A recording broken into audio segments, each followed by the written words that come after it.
Today we explore balancing heart and mind, science and spirit, all in the heart of agricultural Texas, USA. Hi, it's Cheryl Sitz here with a brand new conscious conversation on exploring possibilities. We're broadcasting on journeyofpossibilities.com, Apple Podcast, Google Play, Stitcher, and YouTube/Cheryl Sitz. And we will chat with Lisette Templin right after a quick word with Mario Rosales. Mario, we've been doing this for a while. When did we start all of this? How long has this been going on? We've been here since 2012 on this podcast. And what do you guys think? Are you enjoying the content? How about you? Have you actually thought about doing one also? I know when I started with Cheryl was like, what in the world's a podcast? And I thought it was an excellent way for her to get her message out. And I want to share this with you also. So if you want a podcast, or if you've been contemplating what kind of message would you want to put out in a podcast? And I start you from the beginning, just like I started with Cheryl. So why not contact me at mariorosales.net or at techlifebalance.net. Thank you so much. Lisette Templin is a teacher of Sheng Zhen meditation. I hope I said that right. It's a meditation path of unconditional love. She teaches people of all ages the art of meditation in motion and stillness with the vision of a loving, peaceful world. Her website is openskyhealthstudio.info, and she joins us seated here today with her beautiful energy. Welcome, Lisette. Oh, thank you for having me today. We've already been having a lot of fun visiting here. This is great. I appreciate you coming and doing this live. This is a rare treat. Oh, being in person, there's nothing like it for me. I love technology, but there's nothing like seeing, feeling, and sensing someone right in front of me. So it's great. Thank you. Absolutely. Thank you. I am so intrigued that you have found yourself in the heart of Texas, helping us bridge science and spirit, heart and mind in the way that you do with Texas A&M University and all the work that you're doing. To meet you by your appearance and your energy, I would think that you are not from here. Is that correct? No. I'm from Vietnam. We emigrated with my family of 18, 3 days before Saigon fell. So, yes, we crossed the ocean with the help of the U.S. Marine, flying on a C-131 across to Guam. Stayed in Guam for a month to get our shots and get processed. And then they flew us all to Camp Pendleton, where we stayed and lived there for 8 to 10 weeks until we found sponsors for our family. So that's how we got here. And you were how old? I was 10 years old. Wow. I was 10 years old. So my Vietnamese is about level 3rd or 4th grade. So English is better. That's good. I don't have Vietnamese, unfortunately. But wow, what a journey for you. And at an age when you still probably bring some of that culture with you and definitely are blending cultures with the American ways. How is that for you? Oh, absolutely. I brought a lot of culture in me, and I didn't know it at the time, but the older that I am now, I realize how much of who I am is so rooted in the Asian country, one of which is Buddhism.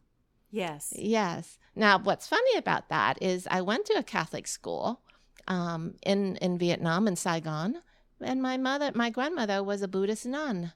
So it was a pivotal point at an early age to begin to see cross energy between religions.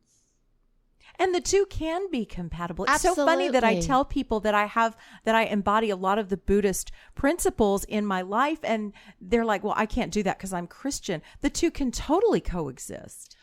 It did rather effortlessly for me, even though I wasn't sure, at least the rules and the regulations. Yeah. In that, I had to learn what that's about. That was a little bit difficult. But, the nuns, there were really kind nuns, and there were ones that are a little rougher, but that's just humans. Yes, exactly. And I think like everything else that we're exploring now in this pivotal time in Earth's history, it's about the blending and finding our own truth in all of these different schools of thought and the different the dogma and the rules. Some of those may not apply for us personally. And so to take what all we've been exposed to and create our own truth out of that is a really powerful journey.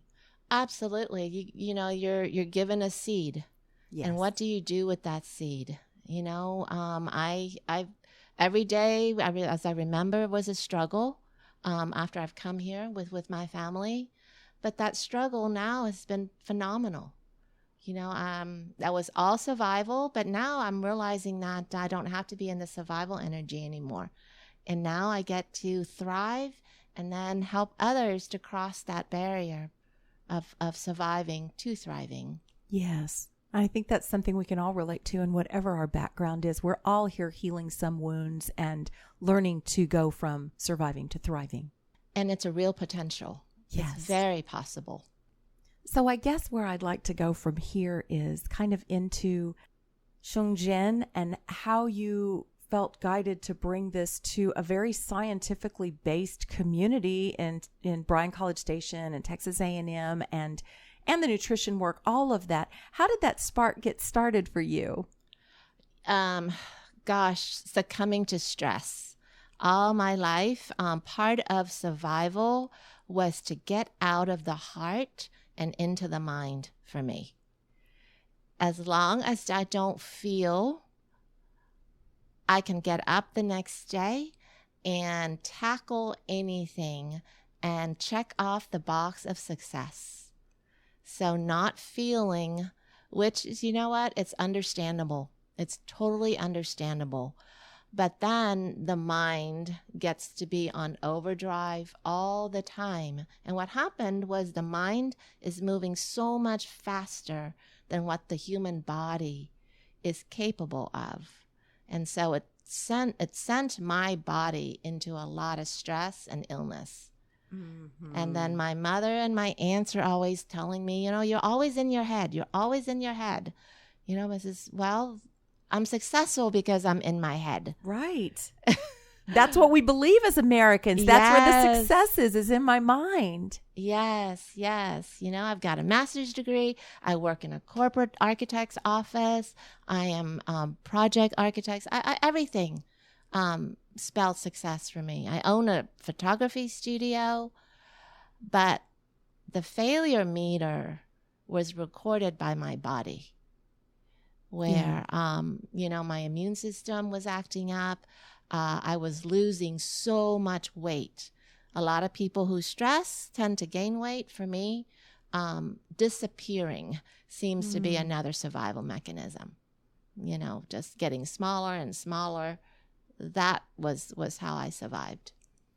Yeah, so the body, it really does show up in the body, and it also shows up in our relationships, doesn't it? Success at what cost? If we all are ill at the doctor's offices all the time, taking pharmaceuticals, and divorced, what is that for success? It's great to have all that money, and then what if you don't have any health or loved ones to play with?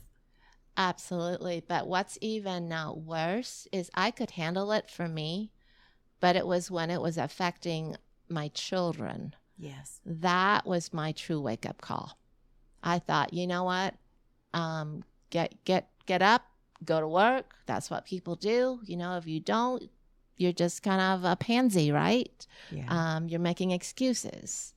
And especially being from an Asian country, that is really, really critical to always be productive. But once I saw that my children were always taking a hit with their health, that was my wake-up call to say, stop, something's wrong.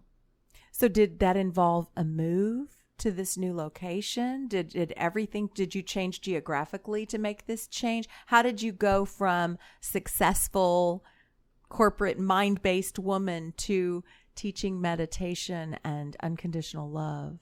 What did that bridge look like for you? Nothing in life is clear or was planned out. And truly, the universe has everything to do with it.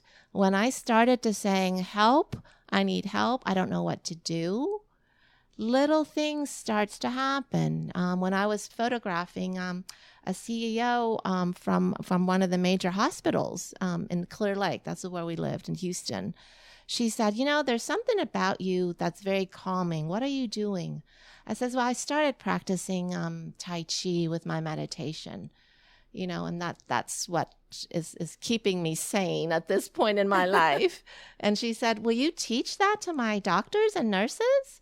And I says, no, because I don't know how to teach it. And I says, yes, you do, because whatever it is that you're doing or your being is calming me.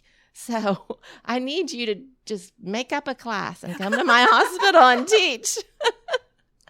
Yes. And that was how the universe shoved me into this world. And I said, oh my gosh, I don't know what I'm doing, but I'm doing it. Yes. And it was making a difference in somebody else's lives. And that was when I said, you know what? I think this is the universe's way of saying I need to shift. One of my favorite all-time quotes is, be the change you want to see in the world. And we think, what can I do? What can I go and do that's going to make a difference in what I see in the world? And literally, when we start to become the difference that we want to see for ourselves, the world starts to shift, and people that we meet want what we've got. It's like, I want what you have. What are you doing? Exactly what you just said. Yes. And what people are wanting, and I'm seeing more, is balance. Yes, absolutely. They've never tasted it, but when they see someone else who has it, something opens up in their body that recognizes it. Yes. And there's so many different pathways to come to it. And I've not done a show strictly around meditation. I've talked to a couple of meditation people, but I love that this involves movement as well, because there is a beauty to moving meditation. I've done some Tai Chi Chuan. Yes. Uh-huh. And it is different to meditate while moving. It seems to be more beneficial to me as an extrovert to be able to move that energy while I'm meditating. So talk to me a little about Sheng Zhen and how does that work? Okay, so I'm going to back up a little bit. So there's exercise, there's moving meditation, and then there's meditation in motion. So there are 3 levels of awareness around the human body in motion. Exercise really comes from to me, feels like comes from a place of not good enough. So it's the human body is forced to prove something. Yes. The mind and the human body drives at all costs, and it wipes the human body out. It doesn't matter what you say, how good you are at some level, when it's being driven out of its equilibrium, out of compassion and love, it will break down. Mm-hmm. So I try not to use the word exercise in my work anymore because it is a little bit painful for my body. And Tai Chi taught me to slow my mind down, slow the body down, make sure that the mind and the frequency of the body begins to match. Then that's moving meditation. Okay, but you're still using the mind to move the body. Yes. So there's still an end result that you're looking for. So now that's still really good though, because now you're beginning to be mindful of the body. Now take that to another quantum leap, which is meditation in motion. Now, this is where the mind, the heart, the breath, and life force called Qi come into fruition that make it into meditation in motion. So now you put your body in a meditative state. Then the life force flows through the body. So the body does not belong to the mind, and the mind does not belong to the body. It belongs to life force expressing through the entire vessel. It's, I guess the simplest analogy would be a tree. And when the wind blows, the tree just allows the wind to blow, and it moves according to the path of the wind. It doesn't resist. So finally, there's no exact pose that I've got to figure out how to get into while I'm trying to relax. Absolutely. Absolutely. Absolutely. Because that does pull me back out. If as much as I can get into someone, I actually told Mario, I'm going to have to practice this enough that all of these moves become instinctive to me so that I can truly meditate while I do it, because I'm too busy trying to figure out where my hands need to be and to do Tai Chi. I think I would be more comfortable in something where my body can move where it wants to move when it wants to move, and I can just flow with my meditative energy, which sounds like what you're describing. Well, Tai Chi, if it is not coupled with the practice of Chi, it's going to take a long time for you to get to that meditative state. Right. It feels good. You feel balanced. The movements and inherent within the movements is that sense of beauty. And once the body feels a sense of beauty, it will relax and it will go into some form of meditation. But with Sheng Zhen, which falls into Qigong, we teach that the body, first and foremost, is a vessel that is designed to feel, to animate, to be life force, which is Qi. So you see, you have to get to the ingredients first, then the product, in a sense. So the ingredients is Qi. Mm-hmm. And so you have to feel Qi because the body is designed to do that. Then the motion comes in. Whereas in Tai Chi, we learn the motion and hope that you feel Qi. Right. And I was struggling to balance the two. I was literally struggling because for me to connect with Qi and get from this crazy busy life that I have into that space takes longer. It's slower than what I was doing with the instructor trying to keep up with the Tai Chi moves. And I don't know, maybe somebody else experiences this when they try and slow down from a busy corporate life or whatever to do these kinds of practices. It takes a time of slowing down to reconnect to that flow of energy and then move. And if it's going too fast and it becomes like aerobics class, like, okay, what's the instructor doing now? And where am I supposed to be? And what are my feet doing? And I don't have time to even think about where's my Qi and it's hard to do. So it sounds like this is kind of addressed that. And the focus is on the life force energy first. Yes, absolutely. And we call that getting into the Sheng Zhen state. Sheng Zhen means unconditional love. And the Sheng Zhen state means get into the state where you feel very connected to the power and the life force of the earth and the life force of the sky or the heaven or the universe. And know that you're a being who is standing above the earth, below the heaven. And the entire world is expressing through the body. So that's the Sheng Zhen state. And then once you get into that state, the body flows with certain messages. So then it becomes a mantra. Yes. What a beautiful process. This sounds wonderful. Oh, it is. It's magnificent. When I bumped into it through my mother's guidance, I mean, my whole body just spoke like, you found it. There's no more looking. You found it. You're the perfect person to share this message about this style of meditation and unconditional love. And I think for many of us, I can't be the only one. Some of the deep healing work that I've done, all roads lead back to learning how to love ourselves. Oh, yeah. And forgive ourselves and love and forgive others. And we do that through loving and forgiving ourselves. This is a beautiful style of doing that, it sounds like. I tell you that one of the hardest thing about healing is not just the emotional part, but the carrier of the emotions, which is the human body. Like I said, part of my survival was to not feel. And when you don't feel, you not only negate the emotions, you negate the love of the human body.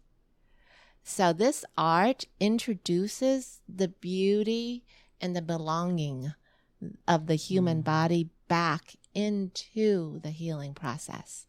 because I've seen people try to heal but not create a connection and an acknowledgement that all the stuff that is painful has been absorbed in the tissues, in the bones, in the cells.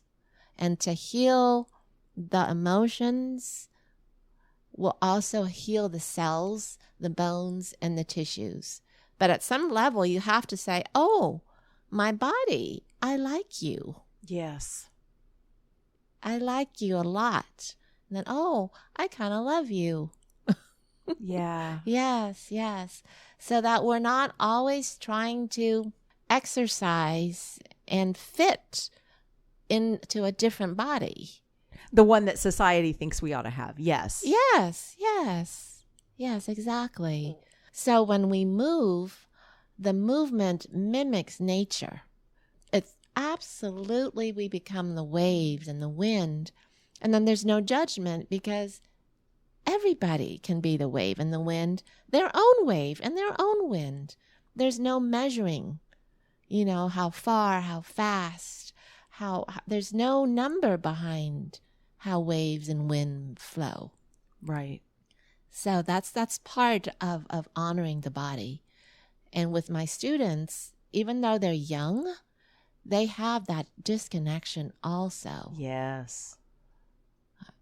And it's a gift for me to do this work where I get to connect them early and to give a different place of respect for their body.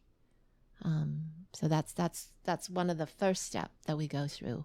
It brings a real balance to what is, in this particular case, an extremely mind-based, well, universities are mind-based anyway, but some universities also have more of a creative culture around them. And this is a science college that we're talking about that's here. So bringing it to a place where it is all about science and the mind and saying, it doesn't have to be mind or body. It can be mind and body. It can be heart and mind. That ideally we're not choosing the either or. We're saying and we're expanding to balance all of it. Absolutely. And what's so phenomenal about all of this is that the old energy of only mind is still very active, but the upcoming energy that are saying, I think I see what you're saying, but it doesn't fit and I don't like it and I don't know what it is. And so the sign of rebellion is the sign of depression and suicide. Yes. That's how the students are rebelling. And they don't know that they're rebelling, but they are. Their body is rebelling. Oh, that's such a good point. And there is a lot of young suicide and depression, and it doesn't get talked about because not in my community, we're not going to talk about that. We don't want to face those numbers. And in some of the most affluent communities in this state, it's the biggest problem, but nobody's talking about it. We just want to pretend that it doesn't exist here, and it does. It does. It truly does. And I'm really proud of Texas A&M because they are doing a suicide awareness event on campus this October. Wonderful. Yes. So, it's a long way for the kids to understand that concept of loving yourself. Yeah. The mind does not understand that, but this is a new group of soul. Yes. That are on earth and they're seeking to understand it and they're not afraid of it. That was the first thing is that okay, that actually makes sense. Exactly. Yes. Mm-hmm. And it's refreshing. I would say if you're listening to this and you don't have a young person in your life, connect with one soon. Get into that younger energy and see what's going on. Because like my kids are out in the world and, some of us are the empty nester generation, but we can connect through our grandkids. We can connect through other kids in the neighborhood. It's really important, I think, for us to connect to this younger energy and recognize what's happening in the world because it gives such a refreshing look at tomorrow, what tomorrow could look like with these young people that are so wide open and receptive to more than we've had. They are so receptive that they will reject So if we come in with I think you should come into my box energy, it's going to take a lot of convincing for them to jump into that box. But if we come with, you know what, I don't have a box, but I have a bowl. Can we explore this bowl together? You know, it's round. There are no sharp corners. They're much more receptive to that. Absolutely. I love this generation, and I see more and more of it at Texas A&M. I have a young lady who is going into the Mays Business School, and she wants to go into healthcare. And she's doing an internship right now, and she said, this is not the healthcare that I want to do. This is it's actually making me ill. Yeah. Working in this situation. And so, you know, I know her, and I says, your energy is healing. You have healing energy, so it might be wise to explore that term and compare it with the healthcare that we offer now. You know, and the light bulb went off in her head. I says, I know, I get that. Yeah. You know, and she's 21. And I get really excited about the ones that actually want to be in both. They want to bring that bigger perspective to what we have as a current healthcare industry and say, we're going to expand this from the inside. We're going in and we're going to, that is wonderful because, you know, as somebody shared with me this week, we have some of the best diagnostics in the world right here. It's what we do with that information that gets a little scary. Right? Absolutely. Absolutely. And you know, I don't know about most, but in my world, people are not buying it anymore. Exactly. They're saying, what's my alternative? Yes. Yes, absolutely. So, yeah, Mario's mom's a great example. You know, she goes to the doctor, finds out what's wrong with her, and then comes home and does all her little research. I mean, the curandera way, you know, I'm going to find my solution as naturally as possible. But thank you so much for these test results. Now I know what I'm dealing with and what I need to balance. And that's great. And I think the beauty of the word stress right now is the kids and everybody is saying, why am I so stressed out? And they're going to med school. They're, you know, and they're saying, this is not right. This is not right. You know, yeah. So the call of stress is the signal that allows so many doors to open for people who do work like ours. Yes. And they're listening. 10 years ago, 15 years ago, they were not listening. Right. 3 years ago, 5 years ago, the door has opened. I would even say to take it further, because I've been steeped in this for the last few weeks in Western medicine through a relative and other diagnoses and things that are going on around me. I also believe that's kind of true of all illness if we're awake enough to pay attention. Illness is the warning sign that maybe we want to do something different in our lives. And for so long, we've just gone and gotten the latest prescription or surgery or whatever and gone right back to work. And I'll be back in 2 weeks. Give me 6 weeks, whatever. And right back to all the things we did before. And now we're going, oh, okay, I'm sick. What do I need to do different? Why am I sick? Illness is the body screaming, you're not listening to me, right? Exactly. And that's what I tell the kids. You know, you get a headache. You don't need to take an ibuprofen right away. You know, drink some water. Go for a walk in nature and see if the headaches will go away. Maybe your head just needed some space. You know? That's great. Yes. And so they love the concept of the space between two thoughts. Yes. That really makes sense to them. They can visualize that.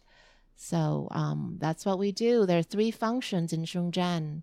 One is to relax the body, quiet the mind, and open the heart. And those are very doable training. Yes. And I tell them all, if you want a happy life, here are 3 things. Relax your body, quiet your mind, open your heart. Then all the answers and everything you've ever wanted will come. That's so true. It is. That's your medicine right there. And the more we do that, And then we put ourselves in environments where we notice ourselves moving out of that. It just becomes less natural to be in an environment where we move away from that. We become better every day at saying, wait a minute, I got to go take care of myself. This doesn't feel normal anymore. I don't want this anymore. I want to be, not that we can all just run around. I mean, I guess we could all just walk around in peace and serenity. I understand stress happens, but it's so great when our body is immediate to say, this is not normal anymore. I'm going to take care of this today. I'm not going to let it build or wait.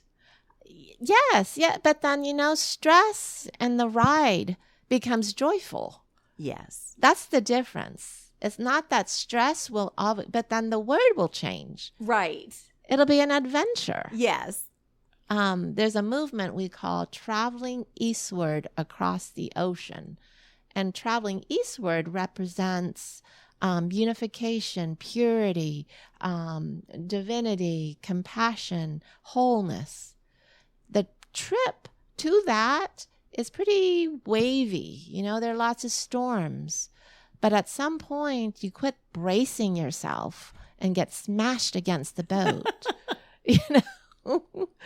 At some point, you say, oh, wait a minute. Here comes an up wave. Here comes a down wave.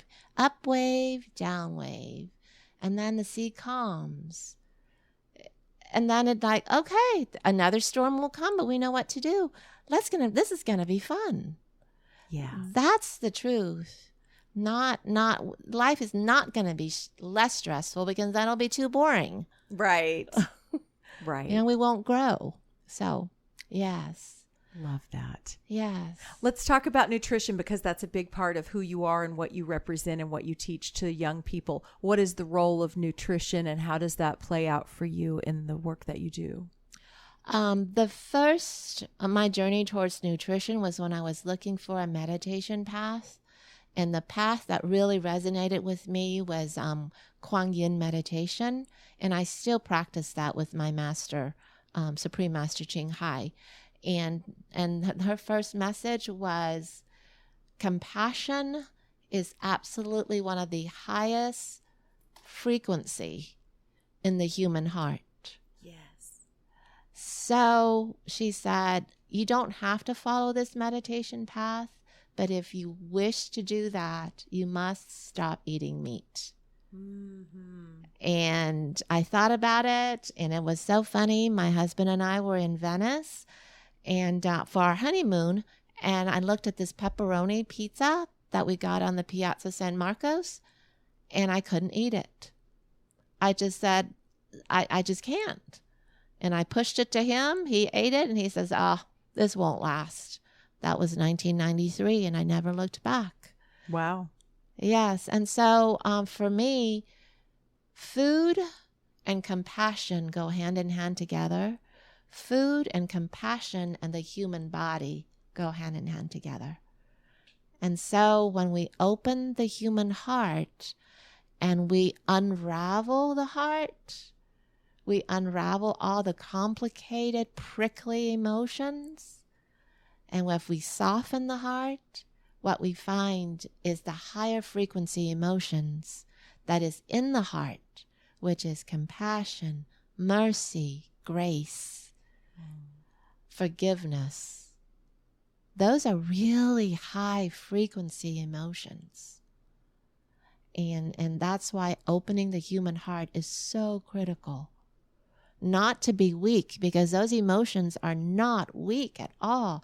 They've just been covered by the really, I like the word prickly, because all emotions are necessary. Anger is necessary. Resentment, guilt, all those are human emotions.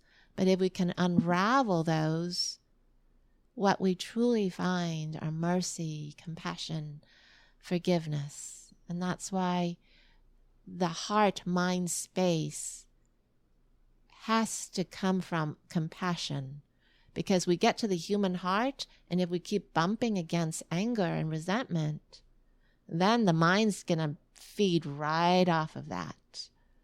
And then it just spins us into a really unbalanced state.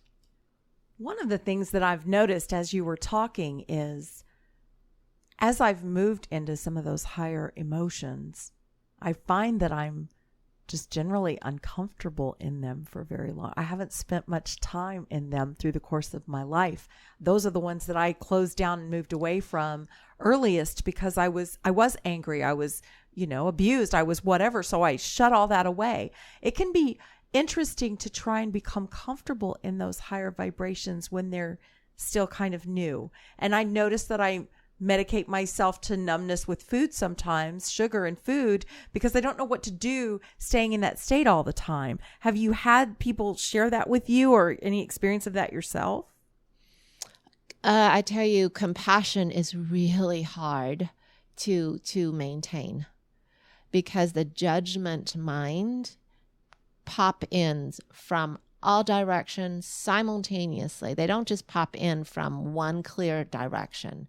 Judgment pops in from so many layers that pops you out of compassion.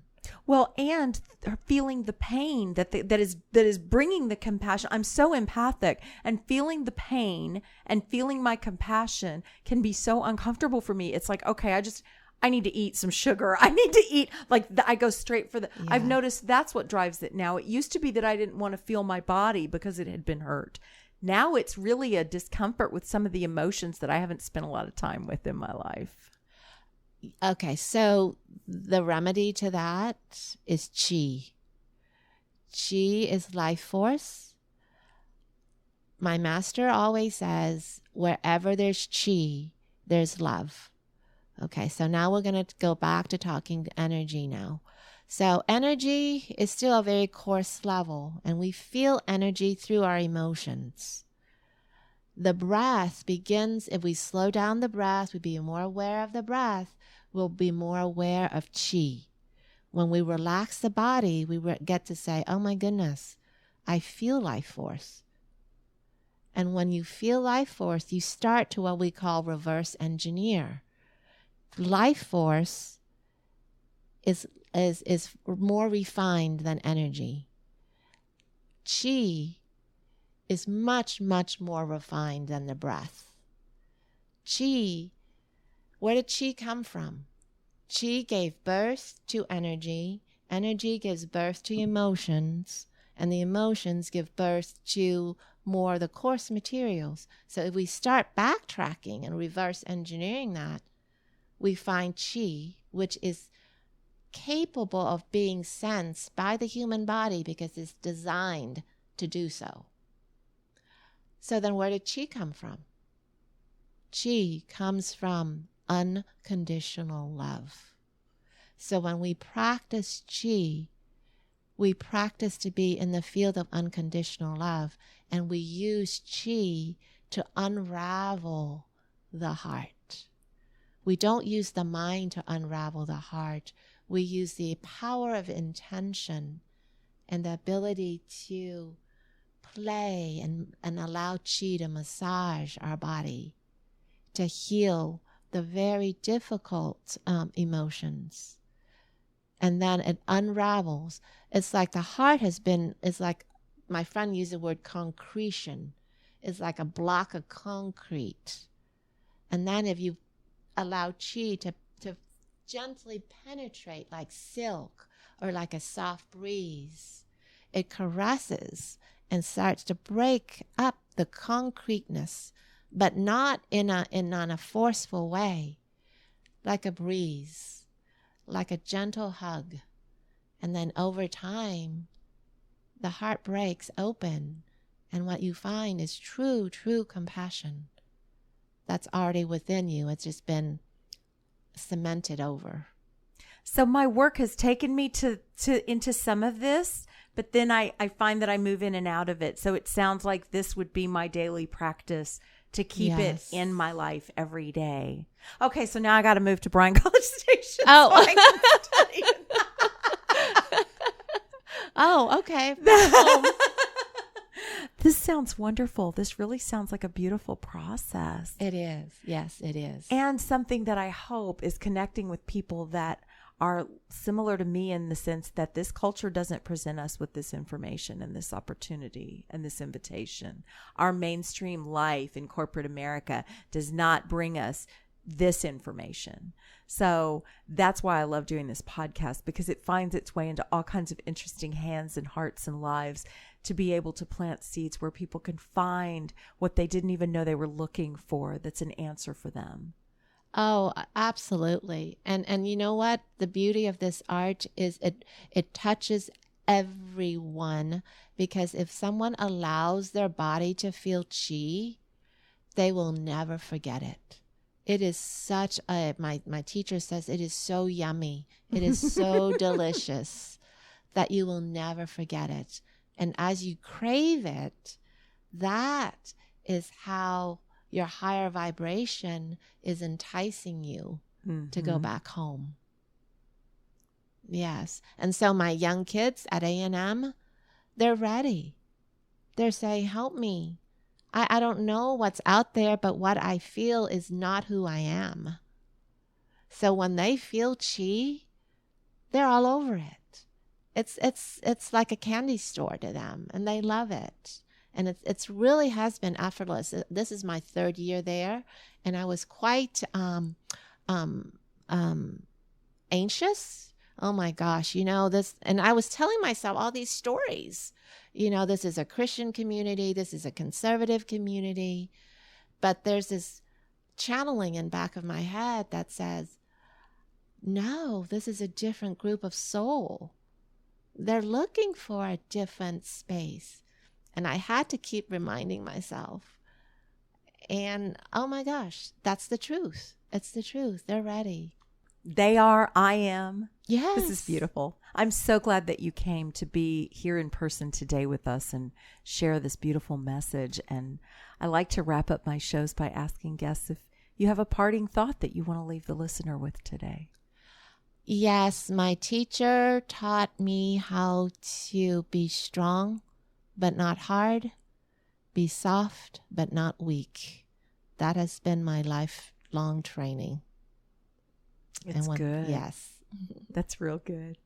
Thank you for coming to be with us. Thank you so much for having me. It's been a pleasure. And thank you for joining us today and listening. Let us know what you think. You can reach out at info@journeyofpossibilities.com.